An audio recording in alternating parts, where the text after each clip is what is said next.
Hey, what's up, guys? JBoy is here with the review for the Runaway Dinosaur of the Flash. Sorry, guys, I had to turn it upside down. My camera's being stupid right now. But, so yeah, this is the new episode of the Flash. Last week, where we left off, we saw Barry dead. Who knew where he was? And so it was very interesting to be like, ooh, where did he go? And he is with the Speed Force, and it was very interesting to see that he's actually with the Speed Force. And I thought that is an interesting idea because it's very cool, and that he has to talk to his own power. And it's just like when Barry kind of said at the beginning of the episode, it's like, I'm talking to my Speed Force. That's like talking to gravity, or something like that. And it was just, or light, and it was just like, yeah, it's stupid, but and it was effective. I really, really did love this episode. I thought it was very well done. The only thing I probably would not like was the stuff that was happening back on Earth 1. Well, the storyline with the zombie guy.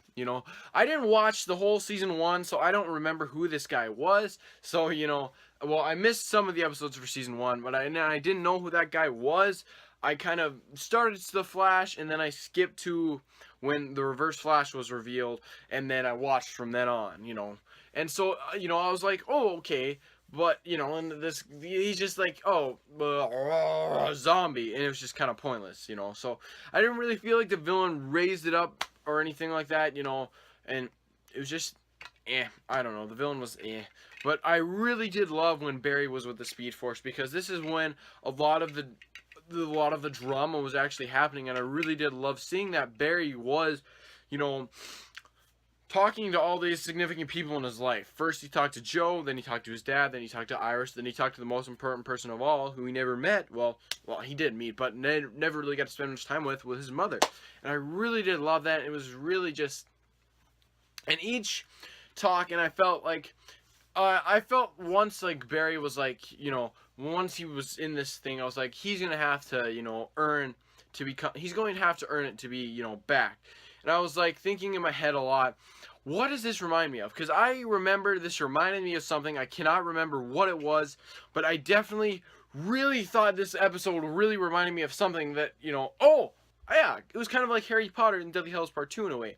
Because how he was talking to Voldemort and how he was kind of dead, and he was talking to him and like, what, I need to get back and, and save these people and do these things, because if I don't, everybody's gonna die, and it's gonna be my fault. And so it was very reminiscent of that, and I really did like that. And it's a real good kick in the arse, to show these characters that, you are important, and that you need to get out there and do your job. And, well, not that Barry couldn't do his job already, but, he tried, and, you get what I'm saying. But I really did love them. They all had good emotional beats, and I think they all were good. They really did help Barry, kind of get over what he, was mad about his entire life, was that his mom, his mom's death, and he kind of says that at the end of the episode. I was always angry, and, I made excuses not to come and see her, and I really did love seeing that, because it really did show that Barry is going to overcome what he needs to do and become the Flash again and be the almighty and powerful Flash. So I really did like seeing that, and I also I got to say the most powerful talk was the one with his mother. That one made me tear up. It was so good, so amazing. His mother, the actress who plays his mother, and Grant Gustin, oh my, they have such good chemistry. Well, like that, and I thought it was amazing. I really did love seeing that kind of, that, because we didn't really get to see that. We saw a glimpse of it in season 1 towards the end, and, we see a glimpse towards the end of his mother in the end of, well, both seasons, I guess, right now.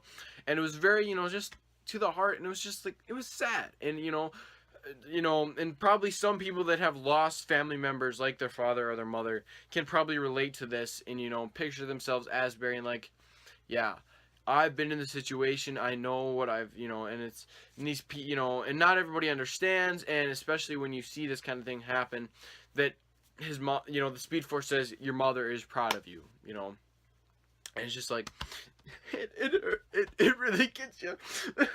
But I thought that was very well done, and I really did love seeing that, and it was just, kind of good.